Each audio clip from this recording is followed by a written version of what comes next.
16 अगस्त 1946 कलकत्ता, जिसे आज के समय कोलकाता के नाम से जाना जाता है। ऐसा कहा जाता है कि ये दिन हिंदुओं के नरसंहार का दिन था। कलकत्ता के हजारों हिंदू महिलाओं की आबरू को इस दिन सरेआम लूटा जा रहा था। नंग बदन लड़कियों की लाशों को पेड़ों पर टांग दिया गया था। हिंदू पुरुषों के गले काटे जा रहे थे। क्या बच्चे, क्या बूढ़े। सड़कों पे लाशें कुछ ऐसी बिछी थी जैसे हिंदू की जान की कोई कीमत ही न हो।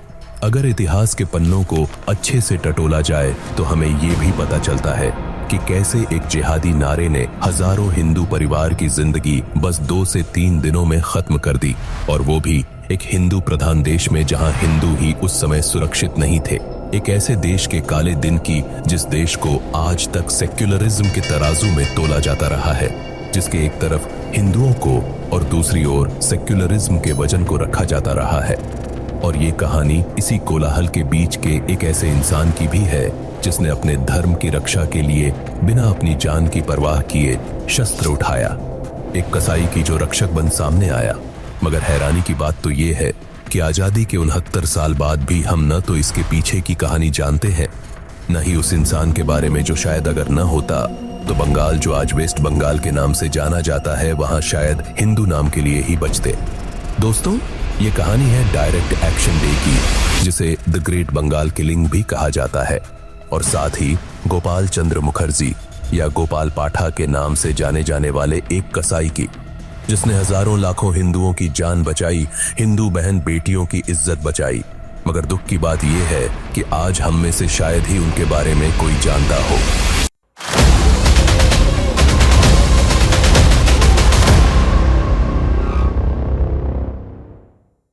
दोस्तों, आगे बढ़ने से पहले आपसे हमारी एक छोटी सी विनती है। अगर आप हमारे चैनल पर नए हो तो कृपया इस वीडियो को लाइक कर अपना समर्थन हमें दें। साथ ही चैनल को सब्सक्राइब जरूर करें ताकि हम यूं ही आपके सामने ऐसी ही वीडियो लाते रहें। तो देर न करते हुए चलिए शुरू करते हैं डायरेक्ट एक्शन डे की कहानी, जिसने कैसे एक कसाई को एक धर्म रक्षक बना दिया। दोस्तों, 1946 का साल भारत के इतिहास का एक ऐसा मोड़ था जब हम आजादी से बस एक कदम दूर थे। मगर उस समय देश की आम जनता को ये नहीं पता था कि आजादी की कीमत इतनी बड़ी और खूनी होगी। दरअसल उस समय देश में बस कुछ ही बड़े नेता थे और 2 प्रमुख पार्टियां थीं। एक तरफ थी कांग्रेस और दूसरी ओर थी जिन्ना की मुस्लिम लीग। आजादी के करीब कुछ साल पहले से ही सारे देश में धर्म के आधार पर देश में बंटवारा शुरू हो चुका था, और इसमें चिंगारी का काम किया 1937 के जनरल इलेक्शन में, जिसमें मोहम्मद अली जिन्ना की पार्टी मुस्लिम लीग को मुंह की खानी पड़ी थी। ठीक उसके बाद से ही जिन्ना, जिन्हें कभी सेकुलर कहा जाता था, अब बस मुसलमानों की बात करने लगे, साथ ही साथ भड़काऊ भाषण भी देने लगे। उन्हें शायद ये आभास हो गया था कि भारत में वो कभी जीत नहीं पाएंगे, इसलिए उन्होंने एक मुस्लिम प्रधान देश की मांग शुरू कर दी। एक तरफ जहां सारे देश में आजादी की लड़ाई चल रही थी, वहीं दूसरी ओर देश के बंटवारे की चिंगारी भी जल चुकी थी। साल 1946 आते आते जिन्ना को ये महसूस हो चुका था कि अब आजादी दरवाजे पे दस्तक दे चुकी है और आजादी से पहले उसे देश में बंटवारा करवाना होगा, वो भी धर्म के आधार पर। दोस्तों, उस समय पंजाब और बंगाल देश के बहुत महत्वपूर्ण प्रांत थे। जिन्ना चाहते थे कि ये दोनों प्रांत पाकिस्तान का हिस्सा बन जाए, जिसके लिए उन्होंने 16 अगस्त 1946 को डायरेक्ट एक्शन डे की घोषणा की। हालांकि इसे तो एक आम हड़ताल के रूप में बताया गया था, मगर मुस्लिम लीग के मन में कुछ और ही बात छुपी थी।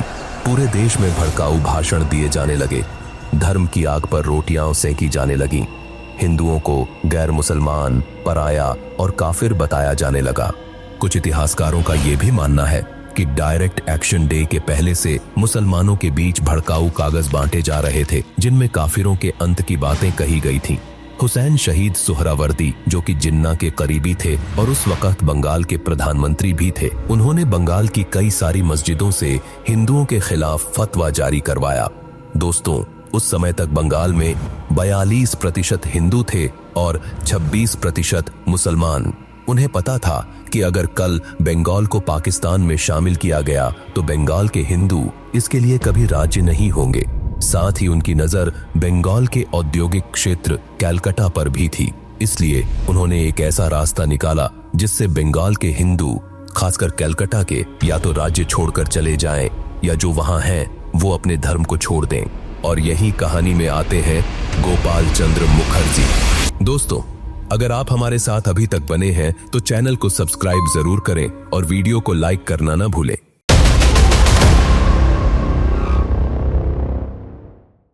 दोस्तों, गोपाल चंद्र मुखर्जी का जन्म 1913 में कलकत्ता में हुआ था और वो पेशे से कसाई थे जो अपने परिवार के साथ कलकत्ता के कॉलेज स्ट्रीट में अपने कसाई खाने को चलाते थे।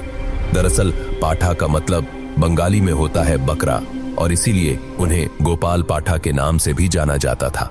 गोपाल पाठा अपने पेशे और पहलवानी की वजह से उस समय अपने मोहल्ले में एक दबंग व्यक्ति के रूप में जाने जाते थे और साथ ही नेताजी सुभाष चंद्र बोस को अपना आदर्श मानते थे। 16 अगस्त 1946 को जब बंगाल के मस्जिदों से जिहादी नारे लगने शुरू हुए, सारे ओर जैसे हिंदुओं के खिलाफ अचानक से चारों ओर नफरत फैलने लगी और ठीक उसी समय गोपाल पाठा, एक आम कसाई, एक साधारण से मांस विक्रेता ने एक संगठन बनाया जिसमें करीब 500 से 600 पहलवान और हजारों संगठित हिंदू धर्म रक्षक थे, जिसका नाम उन्होंने भारतीय जातीय वयनी दिया था। हालांकि इस संगठन की नींव कुछ समय पहले ही रख दी गई थी। उनके धर्म पर जब हमला हुआ तो वो एक कसाई से धर्म का रखवाला बन गए और अपने संगठन को सेना के रूप में बदल लिया और जिहादी और अत्याचारी मुसलमानों के खिलाफ तैयार किया। गोपाल पाठा के मनोबल को सहारा मिला कलकत्ता के व्यापारी समूह से, कलकत्ता के बड़ा बाजार नामक जगह से, जहां के मारवाड़ी और बनिया समुदाय के लोगों ने गोपाल पाठा की आर्थिक रूप से मदद की।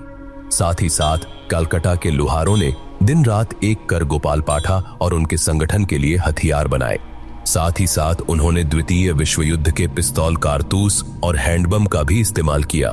जब अत्याचारी मुसलमान समूह के लोग पूरे बंगाल में कत्लेआम मचा रहे थे, विक्टोरिया कॉलेज की लड़कियों की लाशों को पेड़ पर टांग रहे थे, हिंदुओं को काफिर का नाम देकर मार रहे थे, हिंदू बहू बेटियों की इज्जत दिन दहाड़े लूट रहे थे, जब वो गोपाल पाठा के सामने आए तब गोपाल पाठा ने मोर्चा अपने हाथ में लिया और उन्हें पीछे हटने पर मजबूर कर दिया। गोपाल पाठा जी का नारा था, अगर वो जिहादी एक हिंदू को मारे तो तुम 10 जिहादियों को मारो, और उन्होंने ठीक ऐसा ही किया। कल तक जहां कलकत्ता की सड़कें हिंदुओं के खून से भरी थीं, आज उन्हीं सड़कों पर हिंदू जिहादियों पर भारी पड़ रहे थे।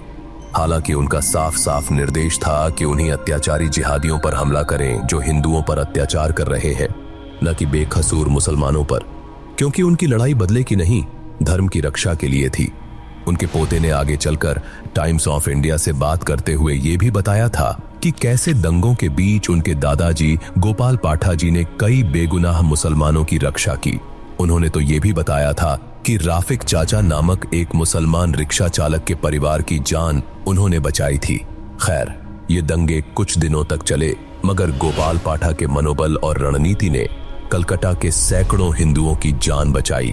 साथ ही साथ जिन्ना और मुस्लिम लीग के बंगाल को पाकिस्तान के साथ जोड़ने के सपने को भी चकनाचूर कर दिया।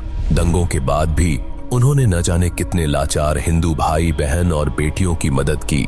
गोपाल पाठा ये समझ चुके थे कि हिंदुओं की मदद उन्हें खुद करनी होगी। दंगों के कुछ 3 महीने बाद जब गांधी जी ने उनसे हथियार समर्पित करने को कहा, तब उन्होंने स्पष्ट शब्दों में गांधी जी को मना कर दिया और उनसे बस इतना कहा कि अगर फिर कुछ ऐसा हुआ तो हमारी मदद आप करेंगे। और इसका जवाब शायद गांधी जी के पास भी नहीं था, इसीलिए वो मौन ही रहे। दोस्तों, आज का कोलकाता, जिसे खुशियों का शहर भी कहा जाता है, शायद आज वो भारत का हिस्सा न होता अगर गोपाल पाठा और उनके संगठन ने उस समय हथियार न उठाया होता। हुसैन शहीद सुहरावर्दी जैसे भड़काऊ नेता को उन्होंने घुटनों के बल बैठकर शांति की भीख मांगने पर मजबूर कर दिया और 21 अगस्त 1946 को क्रूर जिहादी हुसैन शहीद सुहरावर्दी को अपने पद को छोड़ना पड़ा और सारे राज्य में वायसराय का शासन लगाना पड़ा। दोस्तों, दुख की बात तो ये है कि आज हम गोपाल चंद्र मुखर्जी के बारे में न ही जानते हैं, न हमें उनके बारे में बताया या पढ़ाया जाता है। साथ ही न जाने उनके जैसे कितने लोग हैं जिनका हमारे ऊपर ऋण है। तो दोस्तों, इस वीडियो के आखिर में आप सबसे फिर से गुजारिश है कि इस वीडियो को इतना ज्यादा शेयर करें कि हम सब गोपाल पाठा के बारे में जान पाए कि उन्होंने कैसे हिंदुओं की रक्षा की, अपने धर्म की रक्षा की। तब तक के लिए चैनल को सब्सक्राइब और वीडियो को लाइक जरूर करें। साथ ही आप कमेंट्स में अपनी राय और टॉपिक जरूर बताइए जिस पर आप वीडियोस देखना चाहते हैं।